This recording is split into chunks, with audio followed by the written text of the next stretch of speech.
A narrativa que nós iremos ler tem como foco enfatizar a mediocridade da fé de Gideão. Como nós vimos na pregação passada, Gideão se sentiu inferior à tarefa. No capítulo 6, versículo 15, ele nos diz: Ai, Senhor meu, com que livrarei Israel?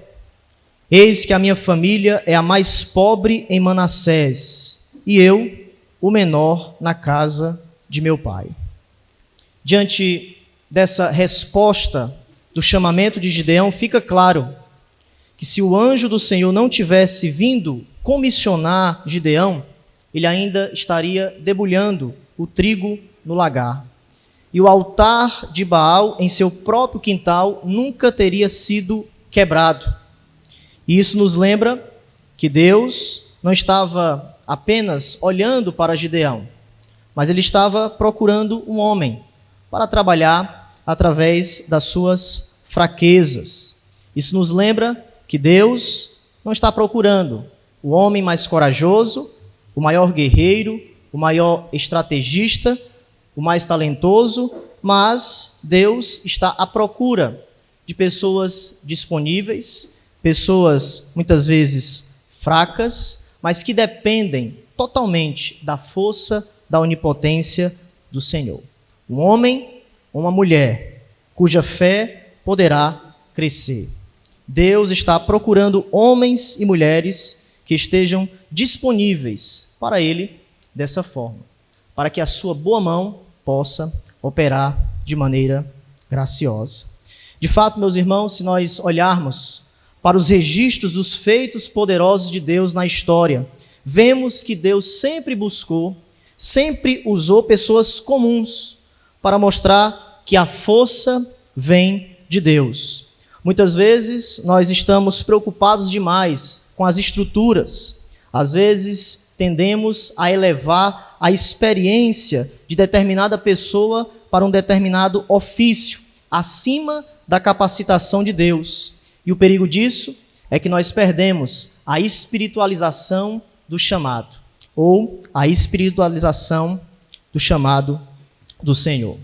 Na história da igreja, nós vemos, por exemplo, o príncipe dos pregadores, Charles Spurgeon, o príncipe, aquele que pregou no século XIX, e nós vemos que ele começou a pastorear uma igreja aos 17 anos de idade.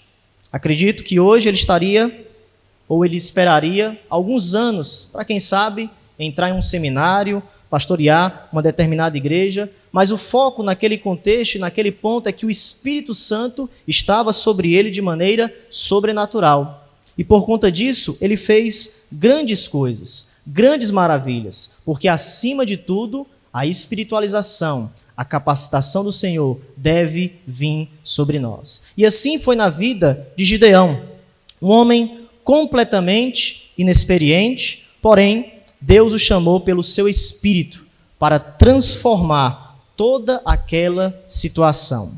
A promessa de Deus estava sobre ele: eu estou contigo, vai nessa tua força. E isso faz toda a diferença na vida de um homem e na vida de uma mulher.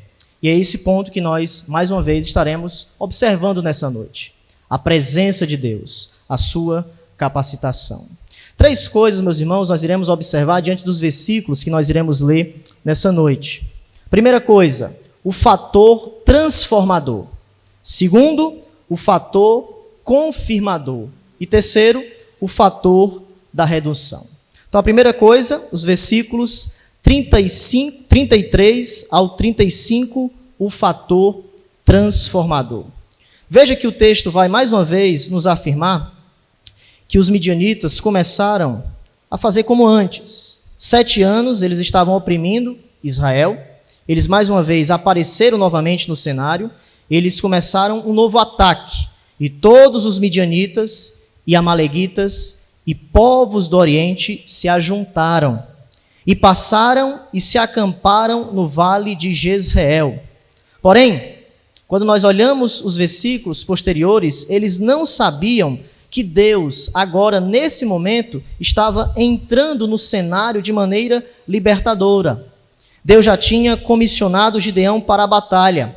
A obra de Deus estava sendo feita de maneira silenciosa e despercebida. E a chave nesses versículos, diante da oposição dos midianitas, os inimigos de Deus naquele momento, é que então o Espírito do Senhor revestiu, apoderou-se de Gideão, o qual tocou a rebate, tocou a trombeta, e os abiezritas se ajuntaram após dele. Como vimos, meus irmãos, no versículo 14 do capítulo 6, Gideão foi comissionado, ele foi autorizado para agir, porém, ele ainda precisava da experiência do poder de Deus em sua vida.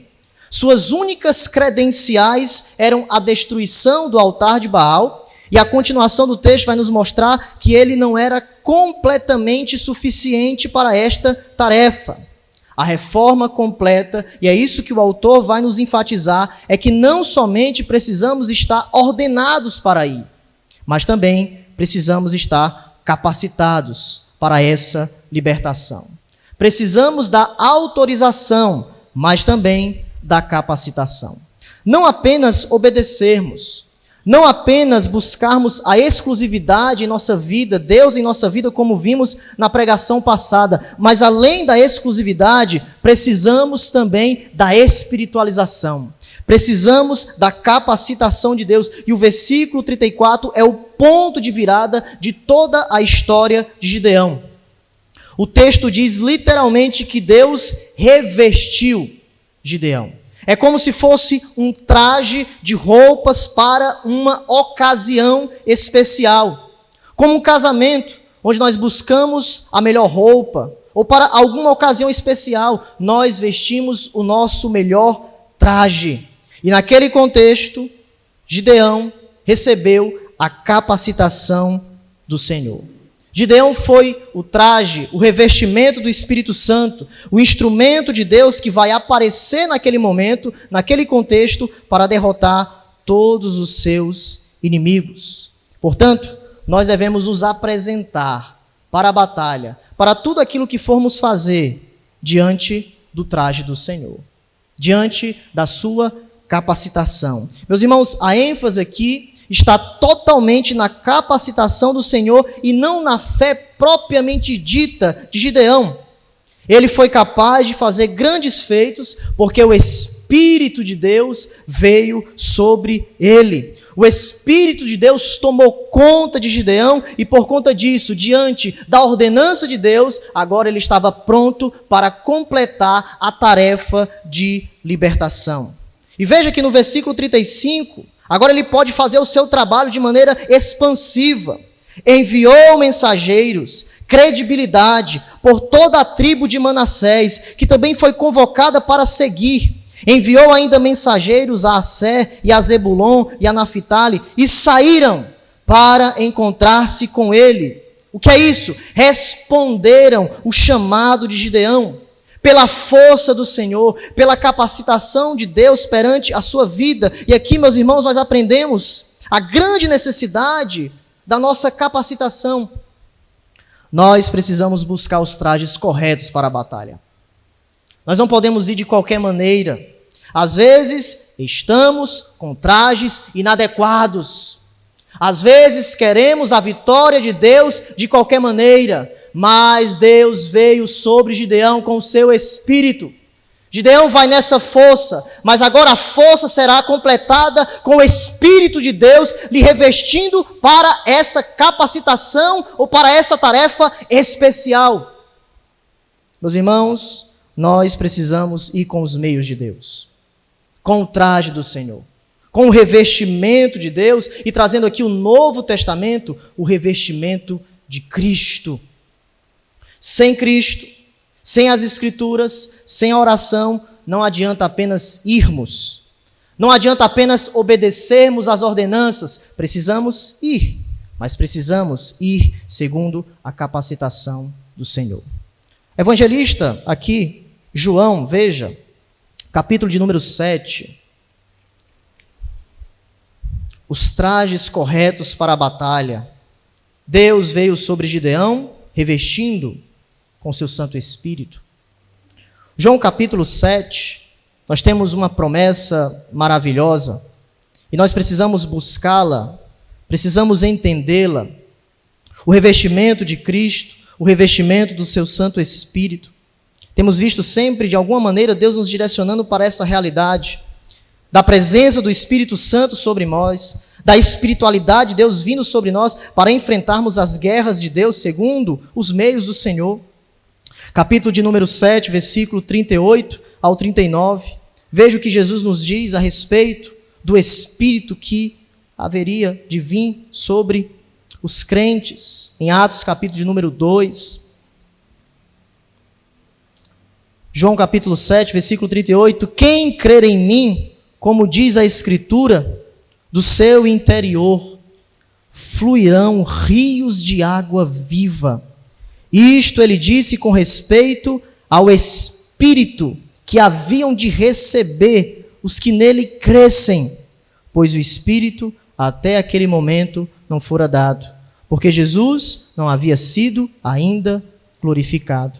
Então veja que Jesus está, ao que parece, no versículo 38, apresentando um resumo do ensino, da conclusão de várias passagens, as quais retratam a importância da palavra de Deus em nosso interior. Quem crê em mim fluirá, quem crê em mim, quem obedecerá, quem perceber a importância da palavra de Deus em seu coração, fluirá rios de água viva.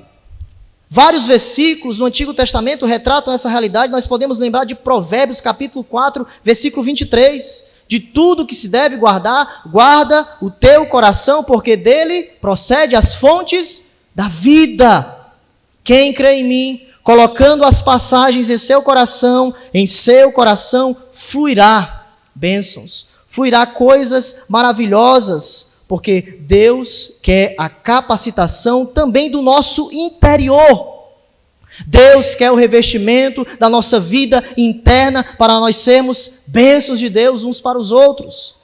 E no versículo 39 ele fala dessa grande bênção, o Espírito Santo, que eles haviam de receber futuramente. É claro, meus irmãos, que quando nós olhamos para o Antigo Testamento, nós vemos que o Espírito Santo sempre operou. Desde Gênesis capítulo 1, pairava por sobre as águas, o Espírito Santo na sua providência, governando também junto com Deus Pai e o Deus Filho, a santa criação. Mas nós observamos que esse versículo contempla uma realidade futura, quando o Espírito de Deus descesse sobre todos aqueles que estivessem reunidos, a completude ou a inauguração da nova aliança. Como falamos hoje pela manhã, a aliança de Moisés em tábuas de pedra, a nova aliança em nosso coração, rasgando o nosso coração, transformando a nossa vida em corações de pedra, mas em corações de carne, para obedecermos à voz de Deus. Portanto, à medida que nós bebermos, buscarmos, crermos em Jesus profundamente, nós seremos cheios do seu Espírito. Quanto mais olhamos para Jesus, mais nós somos cheios do seu Espírito, porque o Espírito é o outro Consolador, aquele que vai testificar de mim. O Espírito Santo foi a doação de Deus após a morte e ressurreição de Jesus Cristo. E nós precisamos todos os dias pedir a Deus para nos encher novamente desse Espírito. Nos enchermos, nos capacitarmos para essa grande tarefa. Nós que muitas vezes estamos vazios, cabisbaixos, é tempo de nós clamarmos: ó Deus, envia o teu Espírito, ó Deus, que o teu Espírito nos encha mais uma vez, para nós olharmos para a morte e ressurreição de Cristo, e isso nos traga novidade de vida. Como nos diz Romanos, nós não somos mais escravos do pecado, mas escravos de Cristo, e isso traz uma nova realidade, uma nova cosmovisão, um novo olhar, um novo direcionamento, um novo casamento, uma nova educação de filhos, porque o Espírito veio sobre nós. O Espírito, meus irmãos, transforma o nosso coração para Deus, nos tira das trevas, nos coloca na luz. Nós precisamos desse enchimento. Nós precisamos desse revestimento como uma roupa nova.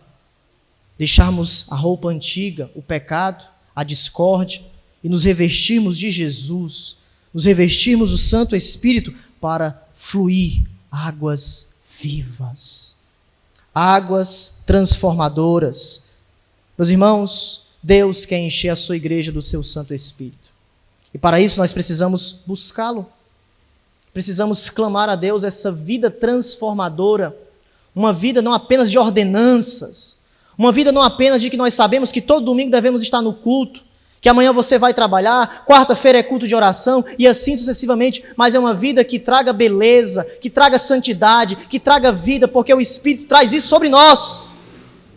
E nós precisamos disso, como igreja de Jesus, nos enchermos dessa vida do Espírito. Veja, como um revestimento, como uma roupagem, como trajes que nós devemos buscarmos e se apresentarmos perante as pessoas.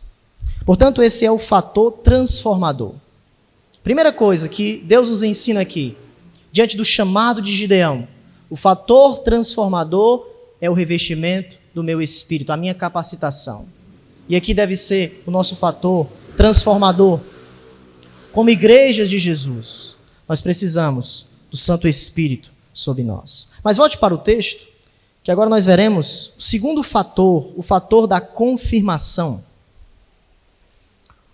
O fator transformador é o seu espírito, mas nós temos agora também o fator da confirmação nos versículos 36 ao 40. E aqui é um fator interessante, porque embora o Espírito Santo tivesse vindo poderosamente sobre Gideão, ele ainda estava muito fraco na fé. Gideão pede ou precisa de sinais tangíveis para acreditar. E esses versículos são um lembrete para nós que a graça do Senhor não apaga ou destrói a nossa velha natureza.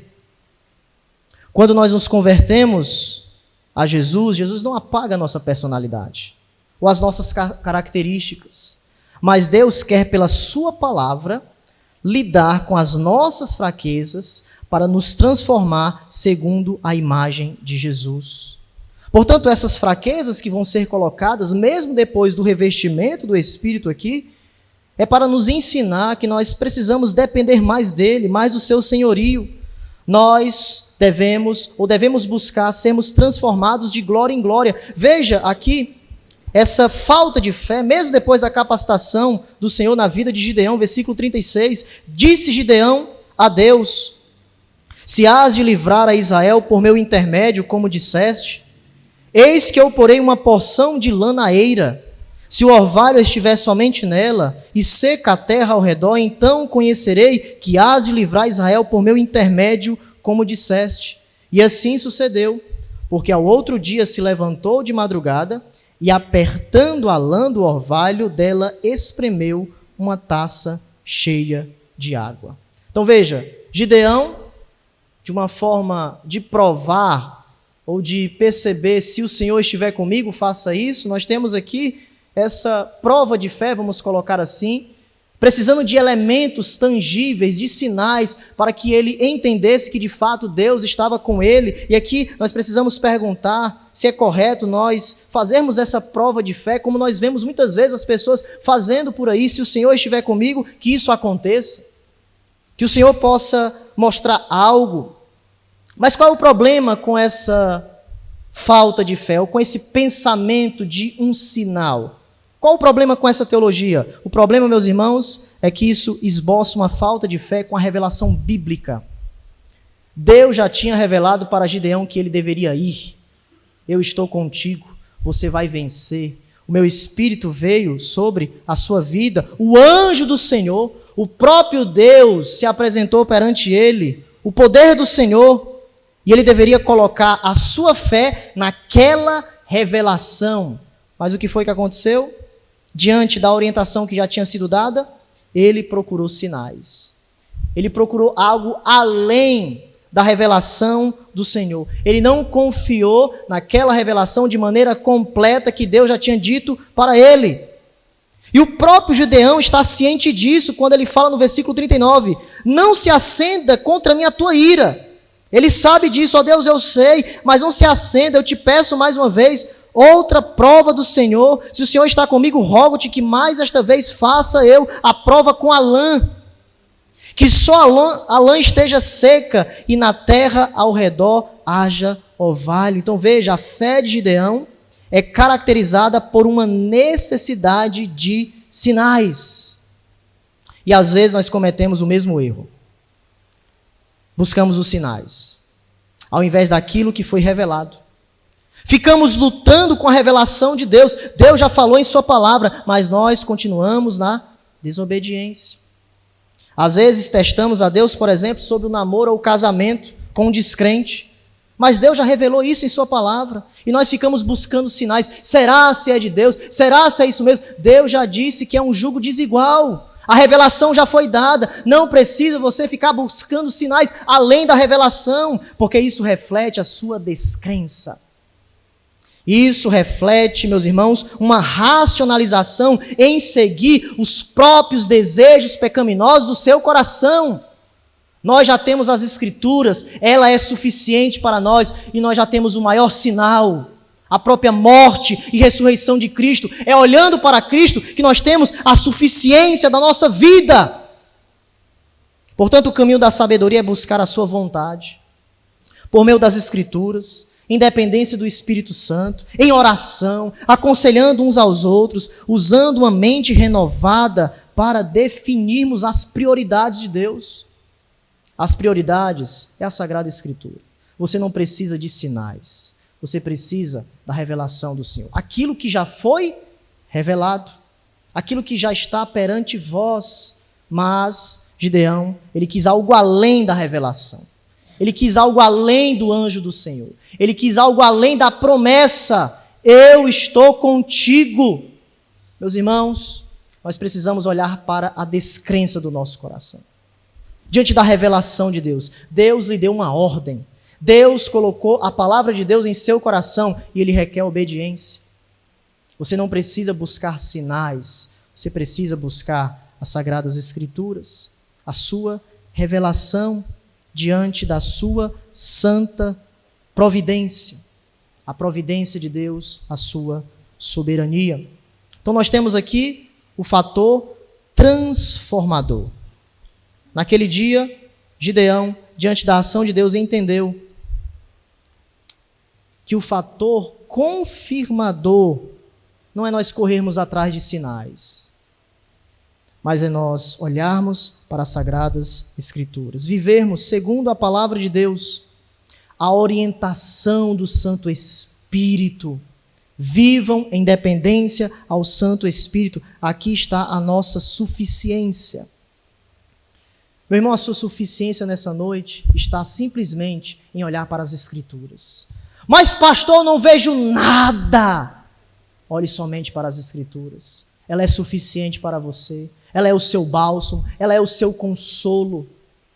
Esse é o fator confirmador. Coração, a palavra de Deus. Terceira coisa, volte para Juízes, se você estiver em João ainda. Capítulo de número 7, o fator da redução. Nesses versículos nós temos a redução do Senhor, pois enquanto Gideão estava se preocupando na quantidade das tropas, Deus estava se preparando para reduzir o número. Ele conhecia o orgulho e os corações teimosos, como nós veremos mais à frente, de seu povo. E é interessante que já que Gideão pediu 2 testes de Deus, Deus coloca 2 reduções, para mostrar a sua onipotência. Diante aqui da prova com a lã, em 2 momentos que ele pediu essa prova do Senhor, e Deus agora faz 2 reduções. Primeiro, nós vemos no versículo 3 que aqueles que estavam com medo foram retirados. De 22.000 ficaram apenas 10.000. Olha o versículo de número 3. Apregoa, pois, aos ouvidos do povo, dizendo: quem for tímido e medroso, volte, e retire-se da região montanhosa de Gileade. Então voltaram do povo 22.000 e 10.000 ficaram. Primeira redução. Aqui a primeira redução está diante dos medrosos, daqueles que muitas vezes olhavam para si e não para a obra do Senhor. Mas a segunda redução se encontra nos versículos 4 ao 8. Deus diz a Gideão, aqui, uma escolha arbitrária, como ele vai relatar aqui, homens de acordo aqui a forma como bebem a água, que diante de determinada situação, aqueles que fizessem da forma como Deus estava ordenando aqui, eram os preparados para a batalha. E só ficou 300 homens. Veja, no versículo 4 em diante, disse mais o Senhor a Gideão, ainda há povo demais, faze-os descer as águas, e ali provarei. Aquele de quem eu disser, este irá contigo, esse contigo irá. Porém, todo aquele de quem eu te disser, este não irá contigo, esse não irá. Fez Gideão descer os homens às águas. Então o Senhor lhe disse, todo que lamber a água com a língua, como faz o cão, esse porás à parte. Como também a todo aquele que se abaixar de joelhos a beber. Foi o número dos que lamberam, levando a mão à boca, 300 homens. E todo o restante do povo se abaixou de joelhos a beber a água. Então disse o Senhor a Gideão, com estes 300 homens que lamberam a água, eu vos livrarei. E entregarei os midianitas nas tuas mãos, pelo que a outra gente toda que se retire, cada um para o seu lugar. Tomou o povo provisões nas mãos e as trombetas. Gideão enviou todos os homens de Israel, cada um à sua tenda.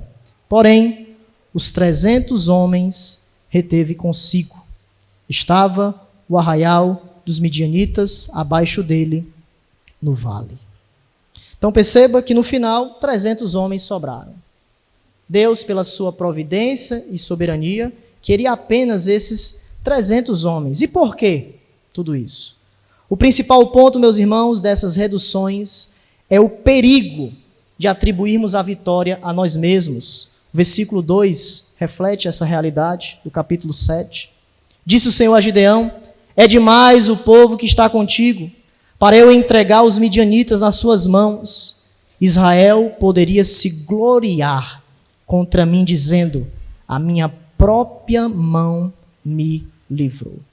Então veja que no versículo 2 nós somos lembrados de que a verdadeira batalha não é contra os midianitas. Eles são apenas um problema de tudo o que estava acontecendo. Deus pode lidar com os midianitas a qualquer momento, até porque eles são instrumentos da sua disciplina. Deus colocou pela sua mão a disciplina de Deus através dos midianitas. Então não é problema nenhum Deus livrar o povo de Deus diante dos midianitas. O problema está na atitude do povo na batalha. Aqui está o foco do autor. O problema está na autoconfiança e no orgulho do povo. Se eles fossem dessa maneira, eles levariam todo o crédito da batalha. E se Deus permitisse isso, seria trágico, pois seria um grande passo para a idolatria, o pecado de colocar qualquer coisa no lugar de Deus. Esse é o grande perigo da idolatria. Idolatria não é apenas quando adoramos falsos deuses, mas é quando nós colocamos qualquer coisa no lugar de Deus. Essa é a atração da idolatria. Quando nós imaginamos que nós estamos no controle, quando as nossas vontades são assumidas acima do Criador. Mas Deus disse, eu que livrarei vocês. É a minha mão forte. É a minha mão que vai livrar vocês, como ele diz aqui no versículo 7. Essa é a grande lição de Deus. Ele vai tirar todo o orgulho. E como é que ele vai fazer isso? Reduzindo o número dos exércitos. Reduzindo a força. A grande lição é que Deus reduz tudo aquilo que porventura está apegado em seu coração além do Senhor. Deus vai quebrar, Deus vai reduzir, para no final você confiar somente nele. Quando lemos o versículo 1, parece que Gideão está cheio de força, veja, ele está aqui avante, ele entendendo toda a percepção. Então Jerubaal, que é Gideão, se levantou de madrugada. E todo o povo que com ele estava se acamparam junto à fonte de Arode, de maneira que o arraial dos midianitas lhe ficava para o norte, no vale, defronte do outeiro de Moré. Então veja, parece que Gideão está cheio de força, se levanta cedo de madrugada, está se preparando, estou montando todo o exército, porém Deus tem uma mensagem para ele. Deus diz, você não vai com esse exército. Eu vou reduzir esse exército para mostrar que no final a confiança do meu povo deve estar somente no meu braço. Somente em minha vontade. Meus irmãos, Deus reduz os nossos recursos para nós dependermos completamente dele. Como ele disse certa feita para o santo apóstolo, a minha força se aperfeiçoa na fraqueza. É na fraqueza, meus irmãos, que nós somos fortes, porque é onde a graça de Deus é bastante para nós. E no ponto lá do santo apóstolo que ele vai nos ensinar é que a atuação do poder de Deus é mais importante do que a ausência da dor. O espinho na carne, mas Deus diz para ele, vai continuar. Não importa quantas vezes você orar, você deve olhar apenas para a minha graça, porque é em minha graça que a sua fraqueza será abençoada.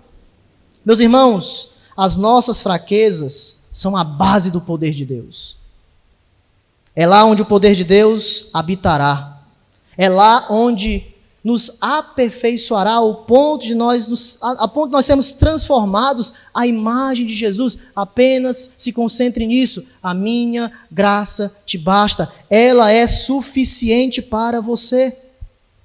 Qual é a sua fraqueza? Clame ao poder de Deus. Busque o poder de Deus. Porque Deus aperfeiçoará você segundo as suas fraquezas. Mas diante da luta, diante do sofrimento, nós queremos se colocarmos à frente. Nós queremos colocar todos os nossos métodos. Nós queremos buscar todo tipo de auxílio humano, estratégico. Vou fazer isso, vou fazer aquilo outro. Isso vai dar certo. E se esquecemos de Deus. Aí o que é que Deus faz? Vou tirar isso, vou reduzir isso, vou lhe esgotar para que você clame a minha presença. A história de Gideão nos mostra exatamente isso. Quando nós estamos em nosso pior, Deus está em seu melhor. Quando não há mais saída, aí Deus aparece. Quando você estiver desorientado, aí vem a graça de Deus lhe orientando para que você olhe para o alto, o consumador da sua fé, e diga, eis aqui a minha força.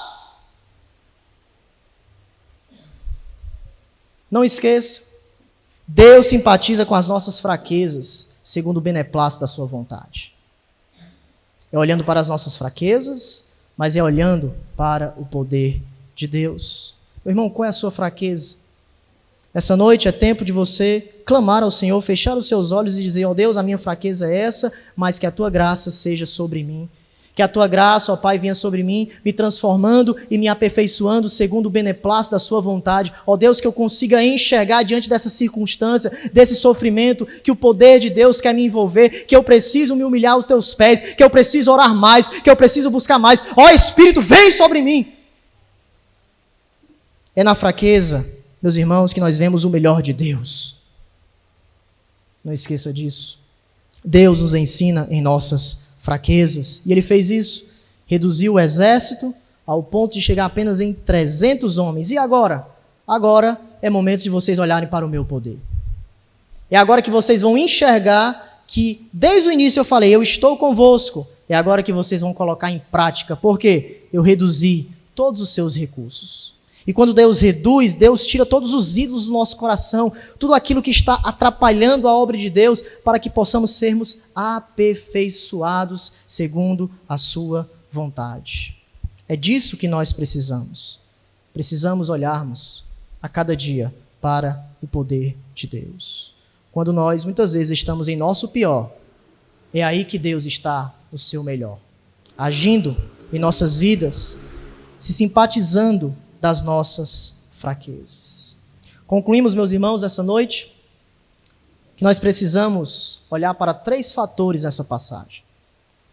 O fator transformador, a presença do seu Santo Espírito em nossa vida. Segundo, o fator confirmador, a suficiência de sua palavra. E terceiro, o fator da redução, Deus reduz todos os nossos recursos, tudo aquilo que está atrapalhando, para no final olharmos somente para Ele. Ó Deus, muito obrigado.